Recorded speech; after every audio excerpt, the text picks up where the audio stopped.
tapi beliau yang paling berjasa terhadap Islam tidak mendapatkan hidayah Islam. Lalu tanyakan, jasa apa kita terhadap Islam sampai berhak mendapatkan hidayah ini? Tidakkah patut bagi kita untuk bersyukur bahwa tanpa usaha apapun, bahkan cenderung mempermalukan Islam, kita berani mengaku diri sebagai seorang muslim. Dan yang paling penting, sahabat Perkusi Aceh, 10% dari hasil penjualan kaos dakwah ini akan kita bagikan kepada sahabat-sahabat kita yang kurang mampu di luar sana. Ilmu tanyo benar, amai tanyo benar, kure tanyo benar, ngak selamat dunia akhirat. Bismillah. Assalamualaikum warahmatullahi wabarakatuh. Alhamdulillahi rabbil alamin. والعاقبات للمتقين ولا عدوان إلا على الظالمين ولا حول ولا قوة إلا بالله العلي العظيم والصلاة والسلام على نبينا وحبيبنا وشفيعنا ومولانا محمد أشرف الأنبياء والمرسلين المبعوث رحمة للعالمين وعلى آله وصحبه وأزواجه وأتباعه إلى يوم الدين. وقال الله تعالى في القرآن العظيم رب اشرح لي صدري ويسر لي أمري واحلل عقدة من لساني يفقه قولي وبعد. Hadirin dan hadirat jamaah salat maghrib dan isya yang dirahmati Allah, kita telah sampai di tanggal 8 Jumadil Akhir 1443 Hijriah, yang secara tradisi biasanya berakhir rangkaian peringatan Maulid pada 10 atau 12 Jumadil Akhir, yang itu berarti sekitar 3 ataupun 4 hari yang akan datang. Maka dalam waktu-waktu seperti ini biasanya ada banyak undangan-undangan kenduri karena kejar-kejaran dengan waktu, hampir mencapai deadline, garis finish. Dan pengajian kita telah sampai pula kepada pengajaran dari Allah Ta'ala betapa orang-orang kafir, walaupun dalil kauni, dalil alam semesta ini sangat nyata, dan mereka adalah para ahli dan pakar-pakarnya, kepakaran yang luar biasa. Kalau dalam bahasa kita bukan cilet-cilet katanya. Kalau kita di Aceh ini ada pawang binatang, tapi pawang tersebut ternyata tidak seahli pawang yang ada di Eropa sana oleh orang-orang non-muslim. Kalau pakar-pakar kita belajar tentang binatang, biasanya di pustaka dan di atas kertas, mereka langsung masuk ke dalam sarang, tidur bersama dengan binatang tersebut, mengamati bagaimana perkembangbiakannya. Suatu ketika saya nonton acara National Geographic, juga ditayangkan di Animal Planet, pasangan suami istri masuk ke dalam hutan di Afrika, pedalaman Afrika, lalu mereka mendedikasikan hidup untuk mengamati perkembangan seekor anak citah, semacam macan tutul. Sejak dari dia di dalam kandungan, lahir, sampai anak citah tersebut diwisuda menjadi pemangsa. 24 jam sehari diamati, ditelusuri, diikuti, dan itu berjalan waktu hampir sekitar 3 tahun. Bayangkan, 3 tahun di dalam hutan, berpindah dari satu tempat ke tempat yang lain dengan tantangan alam yang liar, dan mereka menikmati. Begitu selesai dari proses dokumentasi tersebut, mereka keluar dari Afrika, mengedit hasil pengamatan mereka, lalu dibeli oleh National Geographic dengan harga yang sangat mahal. Jadi tidak rugi hidup 3 tahun di hutan, keluar dari hutan itu langsung jadi orang kaya. Kita 3 tahun tinggal di hutan, begitu keluar dari hutan langsung jadi monyet, tidak berkembang apa-apa. Mereka manfaatkan. Yang kita kagum adalah dedikasi mereka untuk meneliti, itu luar biasa. Makanya keahlian mereka itu super pada semua bidang. Atqana kulla syai'in, segala sesuatu yang dilakukan ditekuni dengan keterampilan yang setinggi-tingginya. Dulu bulu tangkis ketika masuk dalam pertandingan olimpiade, juaranya itu orang Indonesia dan Asia, Cina, Malaysia, Indonesia. Kenapa? Tidak populer pertandingan bulu tangkis pada orang-orang Eropa. Namun ketika sudah ditayangkan di televisi internasional karena liputannya sekelas olimpiade, tertariklah orang-orang Eropa untuk mempelajari dan mereka tekuni dengan standar yang lebih tinggi. Maka mulailah orang Denmark itu menjadi juara bulu tangkis. Dulu olahraga sumo itu hanya di Jepang. Orang Jepang yang paling hebat main gulat sumo. Tapi ketika orang Eropa, Amerika belajar sumo, justru mereka jauh lebih terampil daripada budaya aslinya. Kenapa? Karena mereka melakukan sesuatu tidak cilet-cilet. Sedangkan kita semuanya cilet-cilet. Ini keterampilan mereka. Hanya faktor hidayah saja yang menyebabkan mereka itu tidak beriman kepada Allah dan hari akhirat. Padahal kalau menelusuri ayat Al-Quran, Allah Ta'ala menyatakan, innama yakhshallaha min ibadihi al-ulama, hanya saja yang takut kepada Allah dari kalangan hamba-hambanya itu adalah para ilmuannya, para ulama. Kita melihat para ahli itu punya rasa takut atas dasar pengetahuannya. Persepsinya tentang ilmu itu mendatangkan rasa takut ketika dia yakin tentang kebenaran dari teori ilmu. Cuma Tuhan bagi mereka menjadi sangat abstrak. Boleh jadi Tuhan yang dimaksud itu adalah kekuatan alam. Hanya karena tidak mendapatkan hidayah, maka mereka tidak menyebutnya itu sebagai Allah Ta'ala.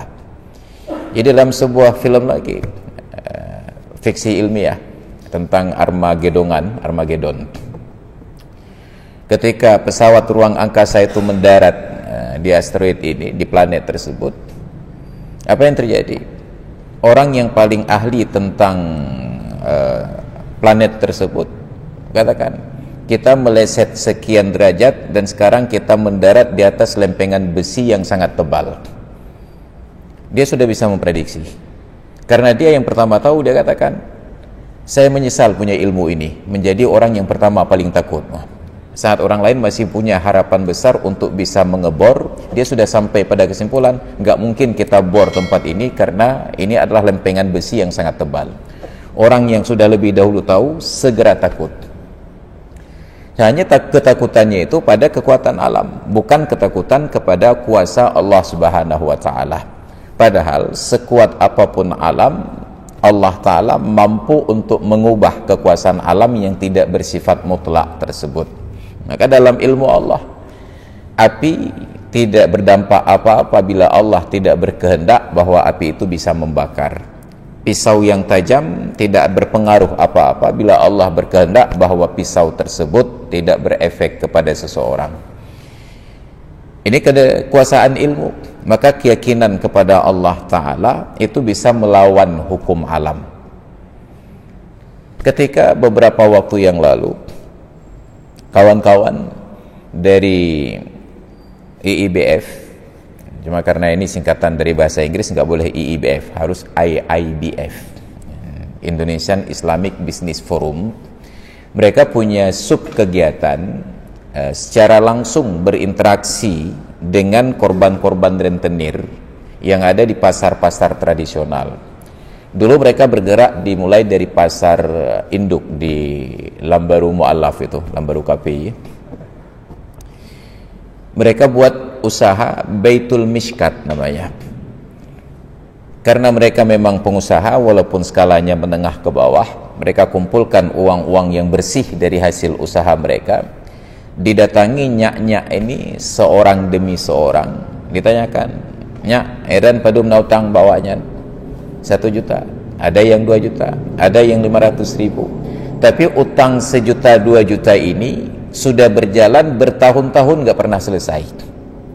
Kenapa? Karena setiap hari tim mereka yang turun bertemu dengan nyak-nyak ini hanya mengutip bunganya saja, bunga yang terus berbunga. Bayangkan, utang 2 juta, utang 1 juta itu berjalan bertahun-tahun tidak selesai. Maka dengan modal uang sedikit dari hasil usaha yang halal yang mereka kumpulkan, mereka utangkan kembali. Ya, kalau utang Anda kepada mereka 1 juta, ini kami utangkan kembali kepada Anda 1 juta, tolong bayar kepada mereka. Dan nanti bayar utang kepada kami tanpa bunga sama sekali. Apa yang terjadi? Diberikan durasi waktu sekitar 2 bulan untuk melunasi, diberikan tenggat waktu agar nyak-nyak ini mau sedikit bekerja keras. Rupanya belum sampai 2 bulan utang itu selesai. Maka berkembanglah, berputarlah. Tetap ditempatkan tim untuk mengutip utang itu secara harian tanpa bunga. Muncullah masalah. Ternyata nyak-nyak yang berutang ini setiap kali bayar utang tidak mau bayar saja, tetap memberikan sedekah. Yang jual ikan berikan ikan 1 ekor 1 tumpuk, yang jualan sayur memberikan sayur 1 ikat ataupun 2 ikat. Karena komitmen kita bahwa tidak menerima bunga imbalan dalam bentuk apapun, maka ditolak. Ternyata penolakan tersebut menimbulkan rasa kecewa di hati nyak-nyak ini atas keikhlasannya. Maka kawan-kawan berdiskusi kembali. Kita sarankanlah, oke, kalau begitu karena memang mereka ikhlas, menolak sedekah pun tidak baik, terima sedekah tersebut, cuma jangan dalam bentuk ikan dan sayur. Jual ikannya, jual sayurnya, masukkan harganya itu ke dalam sebuah kotak celengan. Hasil celengan ini dibuatlah pengajian. Maka di Pasar Induk Lambaru itu hari Selasa pagi jam 11 itu ada pengajian di lantai 2-nya, di kantor pasar itu. Yang dulu kumuh, yang dulu ada sarang kelelawar, laba-laba, keraliup, cerape, badu melahirkan dulu. Sekarang menjadi bersih. Yang dulu petugas pasar itu tidak pernah masuk kantor karena kotor, sekarang mereka menjadi semangat datang ke kantor karena bersih luar biasa. Dibersihkan dengan aktivitas pengajian. Berjalanlah. Sebulan yang lalu dibuatlah pengajian, dibuat kegiatan peringatan Maulid di tempat tersebut. Kita undang Ustadz Mursalim Baisyah untuk menyampaikan tausiah. Di dalam laporan panitia, usaha Baitul Mishkat itu bukan hanya lagi di Lambaru. Mereka masuk ke pasar Kartini di Penayung. Padahal di Penayung nggak ada Kartininya, ada Kartono. Dulu ketika masih ada Kartini. Di sana dibuat pengajian hari Rabu jam 2 sampai dengan sholat asar. Ketika pasar Penayung dimutasi ke Lamdingin Al-Mahirah, maka berpindah pengajiannya ke pasar Al-Mahirah di musholanya itu. Kemudian berkembang usaha mereka ini ke pasar pagi di Ketapang. Kemudian merambah ke daerah yang lain, mulai ke Aceh Barat, Abdia, Ketakengon sampai ke Kutacane. Saat acara itu, ketuanya Bang Putra yang bengkel sehat, dulunya adalah kepala BSM cabang Aceh, menyampaikan laporan bahwa perputaran uang di Baitul Mishkat itu dari tanpa bunga sama sekali, ternyata sedekah-sedekah itu berkembang dan kita mencatat ada 25% keuntungan dari utang-utang ini. 25% padahal tanpa bunga. Hadir di acara tersebut pihak dari bank-bank seperti Pak Gito dari Hikmah Wakilah. Pak Gito katakan, kami dari pihak bank saja maksimal hanya bisa menghasilkan bunga keuntungan bagi hasil apalah namanya 13% setahun. Itu dengan konsep bagi hasil kerjasama. Ini tanpa konsep bagi hasil, hanya dengan konsep sedekah saja mendatangkan keuntungan 25% dalam setahun dengan NPL-nya non-performing loan, utang yang tidak berkembang ataupun yang bawaan prestasi. Dari sekian ratus nasabah hanya 2 orang yang gagal bayar. Itu pun karena faktor pandemi dan faktor keluarga. Apa yang terjadi? Ternyata pernyataan Allah Ta'ala di dalam Al-Quran, yamhaqullahu riba wa yurbis sadaqat, Allah menghapus riba dan Allah ribakan sedekah. Allah menghapus riba dan Allah ribakan sedekah. Dari bahasa yang sama dibalik, yamhaqullahu riba wa yurbi, Allah hapus riba dan Allah ribakan sedekah. Apa makna riba? Berkembang, bertumbuh luar biasa. Maka yang riba dihapus oleh Allah, yang sedekah ditumbuhkan, diribakan. Keuntungan yang terus bertambah dan bertambah. Apa yang terjadi? Ternyata perjalanan Baitul Mishkat itu konsepnya jelas, bahwa sumber dana harus dari sumber yang jelas. Dari mana sumbernya? Hasil usaha yang jelas. Jadi ketika baru bergerak sekitar 4 tahun yang lalu, saat kita sosialisasikan publikasi kegiatan ini di tempat-tempat umum, termasuk di musalla atau bahkan kantor gubernur, ada pejabat yang mau terlibat. Saya ingat waktu itu Pak Azhari Hasan, beliau menjabat sebagai entah di bagian Bapeda pada waktu itu, berkomitmen ingin membantu dari harta beliau sekitar 30 sampai 50 juta rupiah. Kita terima. Lalu tiba-tiba ada kawan-kawan yang lapor, Pak Ustadz, ini ada orang lain yang mau ikut membantu kita, kontraktor, bantuannya itu sekitar 50 juta rupiah. Saya bilang, masalahnya di mana? Kata kawan-kawan, masalahnya Pak Ustadz, kita sudah komitmen bahwa sumber dana harus dari sumber yang jelas. Sedangkan ini dari kontraktor Pak Ustadz. Iya, saya tanya, masalahnya di mana? Kontraktor Pak Ustadz. Oh, rupanya kontraktor tidak jelas. Nah, kalau begitu, karena beliau ini sudah ada minat untuk membantu, tidak baik menolak semangat orang yang ingin berpartisipasi berbuat baik. Terima saja dulu, nanti ada tempat penggunaan dari sumbangan beliau ini yang kita menghargai beliau dan ada waktunya bisa kita pakai. Yang kedua, komitmennya, setiap nyak-nyak ini yang akan dibantu dengan dana Baitul Mishkat itu tidak segera dikucurkan uang, diurus dulu tentang persoalan latar belakang keluarganya. Ditanya, dulu ibu ketika mengambil kredit dari lembaga-lembaga koperasi yang tidak jelas ini, ada minta izin ke suami atau tidak? Oh tidak. Kalau tidak minta izin ke suami, maka kita jelaskan persoalan ini kepada suami ibu lebih dahulu. Maka dipanggil suaminya, didudukkan dengan ibu ini, dijelaskan kondisi keuangan keluarga, bahwa istrinya sudah terlibat utang sekian juta rupiah, sekian tahun lamanya dalam bayar bunga kepada lembaga koperasi Pulan. Ketika mereka sudah selesai debat-debatnya, sampai pada kesimpulan untuk saling memaafkan, baru kita mulai memasukkan bantuan itu dari nol, dari SPBU. Dimulai dari nol. Maka terbuka, suaminya tahu dari mana sumber dana, istrinya tahu berapa beban yang harus ditanggung. Maka berjalanlah.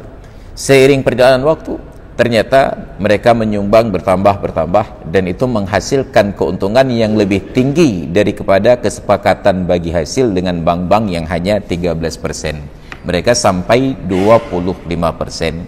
Maka ini perintah Allah di dalam Al-Quran.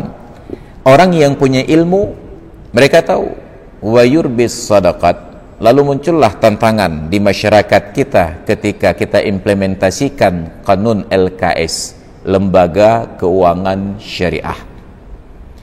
Tidak ada yang salah dengan banknya. Banknya sudah syariah. Yang bermasalah hanya dengan layanannya, ATM yang bermasalah. Kita tidak sabar. Kita ingin ATM syariah itu dalam waktu 3 tahun sudah seperti ATM bank konvensional yang sudah berusia 70 tahun. Bayangkan ketidakadilan kita kepada nilai-nilai syariah. walaupun itu tidak boleh menjadi pembenaran kepada orang-orang yang bekerja di bank. Itu hanya menjadi pembenaran untuk orang-orang yang ingin berinteraksi dengan bank. Pihak bank harus melihat dari sudut pandang lain. Ini tentang pelayanan. Jangan sampai syariah merasa malu hanya karena layanan tidak baik. Maka betapa selama ini bukan hanya di bidang transaksi keuangan di bank, bahkan dalam bentuk yang lain syariat itu dipermalukan karena sikap kita. Kita lebih berorientasi kepada ibadah, lupa kepada muamalah dan akhlak. Padahal inti dari ajaran Islam adalah akhlak, bukan ibadah. Makanya Rasulullah katakan, innama bu'istu liutammima makarimal akhlak. Hanya saja aku diutus oleh Allah untuk menyempurnakan akhlak yang mulia, bukan untuk menyuruh kalian salat, menyuruh kalian puasa, menyuruh bayar zakat dan lain sebagainya, tetapi untuk menyempurnakan akhlak yang mulia. Kalau ada orang yang makin beribadat akhlaknya makin tidak jelas, itu ada yang salah dengan pengamalan syariatnya. Dan bukankah itu yang selama ini kita perhatikan kepada orang-orang yang mengaku diri paling sunnah? Mereka sholatnya tepat waktu, selalu berjamaah, tapi makin mereka tepat waktu, makin berjamaah, ceramah mereka makin menyakiti hati saudara-saudaranya yang seakidah, hanya karena beda manhaj. Ini menjadi persoalan kita. Dakwah kita dakwah yang menyakiti hati orang lain. Hanya karena ilmu kita yang terbatas, tidak mampu mencerna pemahaman orang lain, kita paksa orang lain yang lebih paham untuk mundur dengan standar pemahaman kita yang terbelakang. Maka sekali-kali perlu kita sampaikan ke mereka, kalau saya mau, saya bisa berpikir lebih lambat dari Anda. Saking lambatnya pemikiran mereka, menganggap bahwa kita ini sudah sesat, ahli bid'ah. Padahal mereka yang terlalu lambat dalam berpikir, sehingga memaksa bahwa agama ini harus hidup seperti di zaman Nabi. Jadi mereka hanya menuntut dalil dari kita, lupa untuk menentukan dalil dari pihak mereka. Maka saya teringat dulu ketika ribut-ribut persoalan baca Fatihah setelah sholat. Kita gugat, katanya nggak ada sampai harus sumpah-sumpah demi Allah tidak ada Fatihah setelah sholat. Ketika kita berikan dalil, mereka tidak mau dalil versi kita. Dalil itu harus berbunyi, fa idza qadaitumus salata faqra'ul Fatihah. Harus begitu bunyinya. Padahal yang ada di dalam ayat Al-Quran, fa idza qadaitumus salata fadhkurullaha qiyaman wa qu'udan wa 'ala junubikum. Apabila kalian telah selesai salat, berzikirlah kepada Allah sambil berdiri, sambil duduk dan sambil berbaring. Itu perintah zikir. Iya, ini orang yang selesai salat ini membaca Fatihah. Mana dalil baca Fatihah? Dalil perintah berzikir. Itu kan disuruh berzikir, bukan baca Fatihah. Lalu Fatihah itu zikir atau bukan? Maka ilham. Untuk praktek kita, mereka tuntut dalil. Mereka dalam bab akidah yang sangat pokok tidak pernah punya dalil. Coba tanyakan kepada mereka, membagi tauhid jadi 3 itu dalilnya apa? Itu saya tanyakan. Setiap kali ketemu mereka yang ngeyel persoalan maulid bid'ah sama dia bid'ah yang lain bid'ah, tanyakan kepada mereka, itu yang kalian bagi tauhid jadi 3, dalilnya mana? Itu bid'ah terbesar sepanjang sejarah umat Islam. Kenapa? Yang namanya tauhid tidak bisa dibagi-bagi. Ini bahkan tauhidnya dibagi. Itu bid'ah terbesar. Dan mereka tidak pernah mau menjawab dalil karena memang nggak pernah ada dalil. Maka mereka gunakan jurus peperangan. Pertahanan terbaik adalah menyerang. Bid'ahkan semua praktek orang lain sampai orang lain tidak sempat membid'ahkan Anda. Padahal mereka lah sumber bid'ahnya, menimbulkan perpecahan di mana-mana. Kenapa? Orientasi hanya tentang ibadat, lupa tentang akhlak. Seburuk-buruknya orang buat kenduri, bukankah lebih buruk lagi sudah diundang nggak datang? Seburuk-buruk orang yang tidak datang pada kenduri, bukankah lebih buruk lagi orang yang memfatwakan kenduri itu masuk neraka? Ini lebih palau-palau. Kagak pegat item diundang legap hanggeja, gak salah lah murah pegat. Kita tidak tahu persepsi orang lain. Oke, kita katakan itu tidak baik sebelum dilakukan. Ini masakan sudah terlanjur disediakan, tamu sudah terlanjur diundang, lalu kita sepakat jangan datang ke kenduri karena itu bid'ah. Pertanyaannya, hidangan yang sudah tersedia mubazir, tidak ada yang makan. Lebih besar mana dosanya mereka yang buat kenduri dengan kita yang menyebabkan mubazirnya kenduri orang lain? Maka ada yang namanya muqaranah, ada yang namanya perbandingan. Maka ada skala aulawiyat di dalam syariat yang harus kita luruskan persepsinya dengan baik. Jadi tidak boleh beragama itu dengan jumud. Beragama itu tetap memanfaatkan akal yang telah Allah berikan. Maka dijadikanlah oleh para ulama ayat Al-Quran dan hadis sebagai dalil utama, di samping ada sumber hukum yang lain yang disebut ijtihad. Berkembanglah ijtihad itu. Dalam mazhab Syafi'i ada ijma' dan qiyas. Nanti di dalam mazhab Malik sampai ada 5 lagi: ijma', qiyas, istihsan, masalih mursalah, syara'u man qablana, sesuai dengan variasi masing-masing mazhab. Maka perbedaan-perbedaan dari sumber hukum itulah yang menyebabkan salah satu penyebab kenapa hukumnya berbeda-beda. Di samping nanti pendekatan bahasa. Nah, jadi tentang bahasa ini coba tanyakan kawan-kawan kita anggap saja kawan-kawan walaupun mereka nggak mau berkawan dengan kita sebagai ahli bid'ah. Kawan-kawan kita ini tetap pernyataannya tidak boleh ayat Al-Quran dan hadis itu ditakwilkan. Ayat Al-Quran dan hadis harus diartikan sebagaimana adanya. Tidak boleh ayat Al-Quran dan hadis ditakwilkan. Itu pernyataan mereka. Ketika mereka sampai pada pernyataan tersebut, lalu kita tanyakan, kalau memang mentakwilkan ayat Al-Quran dan hadis itu perbuatan salah dan dosa besar, lalu kenapa Rasulullah sallallahu alaihi wasallam mendoakan sepupu beliau Abdullah bin Abbas, Allahumma faqihhu fid din wa 'allimhu ta'wil. Ya Allah, berikan pemahaman agama kepadanya dan ajarkan dia kemampuan untuk mentakwilkan. Bagaimana mungkin Rasulullah berdoa kepada Allah agar ada sahabat yang sekaligus umatnya punya kemampuan untuk berbuat salah? Sebab takwil menurut mereka salah. Apa yang terjadi? Mereka akan menjawab. Pasti mereka akan menjawab. Takwil itu ditakwilkan artinya menjadi tafsir.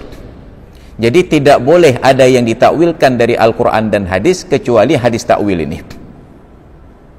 Maka engkau kacau. Yang lain tidak boleh ditakwilkan. Yang boleh ditakwilkan hanya kalimat takwil itu saja. Itu persis seperti orang yang tidak pernah merokok kecuali di tempat yang ada larangan merokok. Ini anomali cara berfikir. Makanya para ulama mazhab, mereka itu adalah ahli hadis. Dari mereka kita melihat betapa hukum ini berkembang sesuai dengan zaman dan waktu. Hal-hal yang tidak ada di masa lalu maka dikembalikan kepada asal yang ada di masa lalu. Maka menterjemahkan arti man amila amalan laisa fihi amruna fahuwa raddun itu tidak secara harfiah, ada pendekatan-pendekatan bahasa. Barang siapa yang melakukan sebuah amalan yang bukan dari urusan agama kita, maka perkara itu ditolak. Orang baca sama dia, itu bahagian dari agama. Bahwa tidak dipraktikkan oleh Nabi, itu perkara yang lain. Kalau itu yang menjadi masalah, membid'ahkan perbuatan orang lain pun tidak pernah dipraktikkan oleh Nabi. Itu pun menjadi bid'ah pula. Anda membid'ahkan maulid, itu juga termasuk perbuatan bid'ah, karena Nabi tidak pernah membid'ahkan maulid. Jadi ini tentang konsep agama. Maka innama yakhsyallaha min ibadihi al-ulama, hanya saja yang paling takut kepada Allah dari kalangan hambanya adalah orang-orang yang alim, orang-orang yang berilmu, para intelek. Orang yang sudah sampai pada kapasitas ilmu yang tinggi, mereka buat penelitian, mereka sampai pada kesimpulan, ini luar biasa. Hanya saja mereka tidak mendapatkan hidayah. Maka betapa beruntung kita yang bodoh-bodoh ini, dengan segala kebodohan kita, Allah menganugerahkan hidayah. Kita menjadi muslim. Ketika digugat di debat, jawaban kita hanya satu, wallahu a'lam. Kenapa begitu Pak Ustaz? Wallahu a'lam. Sampai saat ditanya hal-hal sederhana pun jawaban kita wallahu alam. Anda Islam. Apa syarat masuk Islam? Bersyahadat. Apa syahadat itu? Asyhadu an la ilaha illallah wa asyhadu anna Muhammadar Rasulullah. Apa dalil masuk Islam itu dengan syahadat? Wallahu alam. Sedemikian awamnya kita, tetapi mendapatkan hidayah untuk mengucapkan kalimat syahadat ini. Kalau persoalan keyakinan kepada Muhammad, tidak ada orang yang lebih yakin kepada Muhammad bahwa beliau itu Nabi selain daripada Abu Talib. Sebelum ada seorang pun di dunia ini tahu bahwa Muhammad adalah Nabi, Abu Talib sudah mendapatkan pernyataan itu dengan bukti. Apa pernyataannya? Dari pernyataan Rahib Buhairah. 13 tahun baru umur Muhammad, belum ada yang melihat potensi dia menjadi Nabi, tapi Abu Talib sudah diingatkan oleh Rahib Buhairah. Dan yakin Abu Talib. Apa bukti yakinnya? Beliau batalkan perjalanan Muhammad dengan mengirimkan Muhammad kembali ke Mekah. Andai kata Abu Talib tidak percaya kepada Rahib Buhairah, beliau akan lanjutkan perjalanan dengan mengajak Muhammad ikut serta sampai ke Damaskus, sampai ke Suriah. Tapi Rahib ini katakan, wahai Abu Talib, anak ini sangat dicari-cari oleh orang Yahudi karena dia adalah Nabi akhir zaman. Bila dia dari keturunan Bani Israel, dia akan didaulat dan dimuliakan. Tapi bila dia bukan Bani Israel, Bani Ismail dalam kasus ini, dia akan dieksekusi. Abu Talib tidak percaya begitu. Sang upati ditanya oleh rahib ini, seberapa jauh Anda mengenal anak ini? Dijawab oleh Abu Talib, saya sudah merawat dia sejak dari usia 8 tahun. Kata rahib ini, saya tidak pernah bertemu dengannya kecuali hari ini. Baru 1 kali di pintu masuk, dan saya berani bertaruh dengan Anda. Bila pernyataan saya benar, batalkan perjalanannya, tapi bila saya salah, silakan bawa dia ke negeri Syam. Apa tantangannya? Bahwa di belakang tengkuk ikut kudu Muhammad itu ada daging tumbuh sebesar telur puyuh. Tidak pernah terpantau oleh Abu Talib, walaupun di rumah Abu Talib Muhammad kecil ini sering buka baju. Kenapa? Karena rambut Muhammad itu sejak dari kecil sudah sepanjang bahu, sudah sebahu sampai dewasa beliau. Maka diceritakan oleh para sahabat, Nabi kalau berjalan rambut beliau itu sampai memukul-mukul bahu. Kenapa memukul bahu? Jalannya tegap dan cepat seperti jalannya tentara, rambut beliau terangkat lalu jatuh lagi memukul bahu. Jadi Nabi tidak jalan sok-sok wibawa, slow menanti. Beliau berjalan tegap dan geraknya cepat, panjang sebahu. Maka bahagian dari sunnah pula memanjangkan rambut sebahu. Kecuali murid-murid sekolah, nggak boleh mempraktekkan sunnah. Dan kecuali kawan-kawan kita salafi, sunnah mereka itu mencukur rambut. Coba perhatikan mereka, nggak ada seorang pun yang panjang rambutnya. Asal panjang sedikit saya cukur lah, saya panjang cukur lah. Bagaimana mengaku diri paling sunnah? Sunnah yang paling sederhana saja, yang paling hemat nggak mampu dilakukan. Bukankah lebih hemat membiarkan rambut panjang daripada dicukur setiap hari? Biar cukur rambutnya, kurang mbak mau belah ribe ya. 3 minggu belah ribe, 3 minggu belah ribe. Kalau panjang rambut, paling-paling perawatannya sampo saja keramas. Ini yang terjadi. Nabi Abu Talib tidak pernah perhatikan, tertutup. Tapi hari itu ditantang oleh Rahib Buhairah, maka dipanggillah Muhammad. Begitu masuk ke dalam ruangan rahib tersebut, diturunkan bajunya, diangkat rambutnya, terlihatlah daging tumbuh sebesar telur puyuh. Baru terkejut Abu Talib. Langsung beliau yakin bahwa Muhammad benar sebagai Nabi. Dipulangkan Muhammad, diantar oleh salah seorang staf beliau, dan Abu Talib melanjutkan perjalanan ke Suriah, ke Damaskus. Abu Talib orang yang pertama sekali yakin Muhammad adalah Nabi. Abu Talib yang sudah melihat sepak terjang dakwah Muhammad. Tapi ingat, Muhammad tidak pernah menerjang ketika dakwah, apalagi menyepak. Nah, tapi itulah bahasa agak sedikit hiperbola, sepak terjang beliau. Beliau sudah melihat keteguhan hati Muhammad ketika datang orang Quraisy untuk menawarkan imbalan. Wahai Abu Talib, tanyakan kepada keponakanmu itu, apakah dia kesurupan tidak ada obat, akan kami cari tabib yang paling hebat untuk mengobati penyakitnya.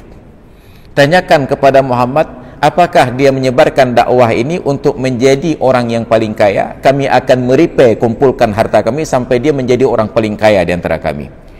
Ataukah dia lakukan ini untuk menjadi orang yang paling berkuasa, kami lantik dia jadi pemimpin kami. Ataukah jangan-jangan hanya cari perhatian agar dapat istri yang paling cantik jelita. Kami seleksi wanita paling cantik, kami jadikan istrinya semua. Datang Abu Talib temui Muhammad dengan tawaran-tawaran tersebut. Apa jawaban Muhammad? Demi Allah, wahai pamanku, andai kata matahari mereka letakkan di dalam tangan kananku dan bulan di tangan kiriku, saya tidak akan tinggalkan dakwah ini sampai dakwah ini tegak atau saya hancur bersama dengannya. Abu Talib sudah melihat keteguhan Muhammad dengan segala mukjizatnya, tapi sampai akhir hayat hanya setengah dari ucapan syahadat beliau tidak mau ucapkan. Hanya asyhadu alla ilaha illallah. Ayyu ammi qul la ilaha illallah ahtajju bihi laka indallah. Wahai pamanku, katakan la ilaha illallah. Saya akan buat pembelaan Anda di hadapan Allah. Saya akan advokasi Anda di hadapan Allah. Apa yang terjadi? Ucapan terakhir yang keluar dari mulut Abu Talib, wa ala millati Abdil Muttalib. Ini bukan lagi persoalan ilmu, ini persoalan hidayah. Abu Talib sangat yakin terhadap kebenaran dakwah Muhammad, maka beliau proteksi keponakannya. Tapi beliau yang paling berjasa terhadap Islam tidak mendapatkan hidayah Islam. Lalu tanyakan, jasa apa kita terhadap Islam sampai berhak mendapatkan hidayah ini? Tidakkah patut bagi kita untuk bersyukur bahwa tanpa usaha apapun, bahkan cenderung mempermalukan Islam, kita berani mengaku diri sebagai seorang muslim. Maka hari ini bukan hanya orang awam saja. Saya tidak lagi marah melihat pejabat tidak peduli tentang pelanggaran syariat, karena kemarahan saya sudah menjurus kepada orang-orang yang paham agama yang diam, bukan hanya satu, tapi sampai 1000 bahasa ketika melihat pelanggaran-pelanggaran syariat. Kita hanya mampu marah, teriak-teriak, memaki-maki saat ada bayi dibuang di dalam tong sampah. Tapi tidak ada seorang pun yang marah dan memaki ketika melihat bayi ini mau diciptakan. Kita punya perangkat Satpol PP dan WH hanya bisa digerakkan untuk menggerebek orang yang sudah bersembunyi ketika berbuat maksiat. Yang bermaksiat terang-terangan dibiarkan, yang masuk hotel digerebek, ketok pintu, tangkap. Pak babineh kurung Aceh, dom barihinat. Di depan kantor polisi, Polresta. Nggak perlu jauh-jauh mereka melihat. Dari kantornya tinggal pakai teropong saja. Tapi tidak ada seorang pun yang bergerak. Ketika hari ini, setiap hari kita lihat pemandangan di jalan raya, orang-orang yang pamer aurat, laki-laki celana pendek itu sudah menjadi pemandangan sehari-hari. Dan saya terus merekam aktivitas tersebut untuk suatu saat nanti akan saya publikasi dan minta pertanggungjawaban dari orang-orang yang duduk di bidang syariat. Kenapa dibiarkan ada orang celana pendek? Malam-malam puntung dari dalam mobil. Saya ambil resiko untuk kecelakaan hanya untuk memoto orang pakai celana pendek. Ini malam. Ada lagi yang siang. Pegah cilet-cilet but. Ini siang. Ini waktu foto dia, saya hampir ditabrak truk di depan. Jangan dikatakan nanti tuduhan tanpa bukti. Pertanyaannya, okelah pemerintah tidak peduli karena roro itu lu puntung menan kan?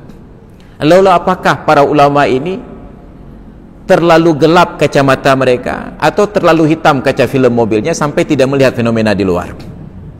Tidak ada satupun yang bersuara. MPU diam, NU diam, Muhammadiyah diam. Salafi sibuk menyalahkan bid'ah. Lu puntung atau berdepan. Bayangkan, kita sudah gerakkan syariat Islam deklarasi di Aceh 20 tahun lebih. Tapi sampai hari ini banyak orang perempuan keluar dari rumah telanjang, kepalanya terbuka, betisnya terlihat seperti pakai bikini saja, dan mereka tidak merasa bersalah. Lalu dakwah apa yang sudah berhasil dari syariat Islam ini? Covid kurang dari 2 tahun, tapi kesadaran Covid itu mampu kita tanamkan sampai ke bawah. Kita masuk tempat-tempat tertentu gak pakai masker, ditegur, apakah anda pakai masker? Kita masuk warung tidak ada masker, ditegur, apakah anda pakai masker? Tapi pakai celana pendek pamer aurat kemana-mana tidak ada yang tegur, kecuali di daerah saja. Di kampus Darussalam, jantung hati rakyat Aceh, nyaur dulu puntung lika-lika.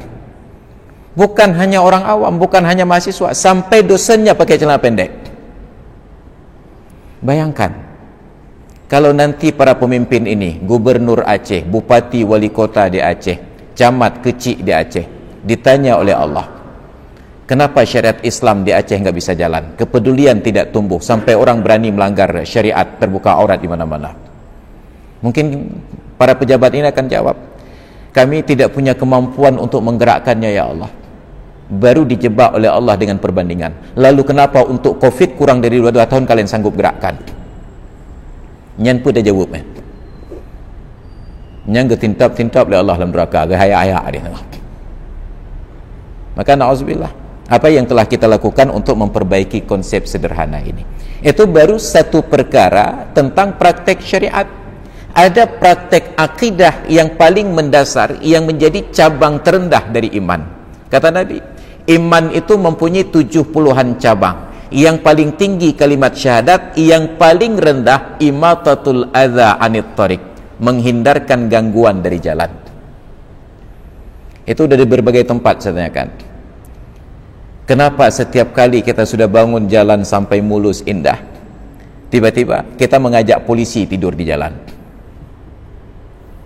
Polisi pergi bawa apa jalan ke? Polisi tidur. Di mana lagi kesenangan kita hidup di negeri ini kalau berjalan pun diganggu? Maka ketika jalan di Cot Keeng, di Kota Madia Cot Keeng diperbaiki, kalau enggak lah dagelan macam semangat dah wawa gede. Memperjuangkan dibangun jalan itu 3 tahun saya teriak-teriak di depan Bupati Aceh Besar. Ini sekarang baru dibangun.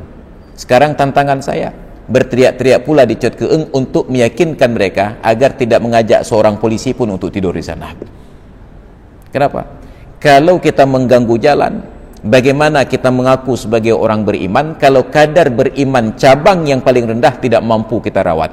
Imatatul adza anit thariq, menghindarkan gangguan dari jalan. Maka dulu yang digugat oleh masyarakat Prada, oleh Pak Geci almarhum Kecil Hasanuddin, jalan Prada yang luas digali parit, kanan parit, kiri parit. Kalau orang naik-naik ke puncak gunung, kanan kiri pohon cempara. Ini orang jalan ke Prada, kanan dan kiri ada paritnya. Sempit jalan gara-gara parit. Kenapa tidak ada konsep pada pemerintah parit itu bermanfaat maksimal tanpa harus mengurangi volume jalan? Bayangkan.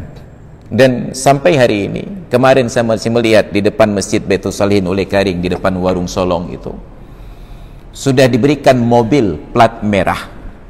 Saya nggak tahu entah pejabatnya, entah sopirnya yang bermasalah. Tanpa rasa bersalah dan berdosa, parkir di atas badan jalan, entah apa yang dia nanti, entah apa yang dia beli. Orang macet di belakang. Tidak sempat saya foto karena takut bertambah kemacetan. Ini persoalan kita. Andai kata para pejabat ini punya rasa malu, dia akan katakan kepada sopirnya, "Bek ka pemalai-malai ke. Plat mobil ini ditandai plat merah, dibayar dengan keringat rakyat dari pajak. Jangan sampai kita yang memprovokasi masyarakat untuk tidak patuh." Baru tadi siang saya melihat di lampu lalu lintas depan kampus ekonomi itu ada mobil plat merah terobos begitu saja. Itu barangkali pembesar-pembesar di lingkungan kampus tersebut. Ini tanya dari Cok Keeng dari Pedang, awaknya jatuh kula menyamanya di Pedang. Ini tanggung jawab kita. Maka setidak-tidaknya peliharalah rasa malu tersebut agar minimal kita memulai dari hal-hal yang paling rendah dari iman ini sebelum naik pada persoalan akidah. Maka akidah penting, tapi akidah itu ada cabang-cabangnya, 70-an cabang.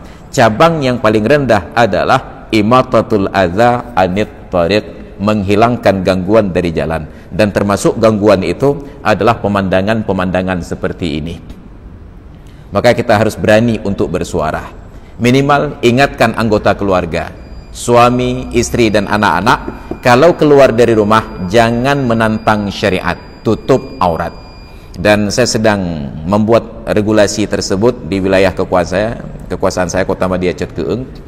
Saya menawarkan kerjasama dengan Baitul Mal Aceh dan Aceh Besar agar penyaluran zakat kepada mustahik di wilayah tersebut bekerja sama dengan BKM Masjid.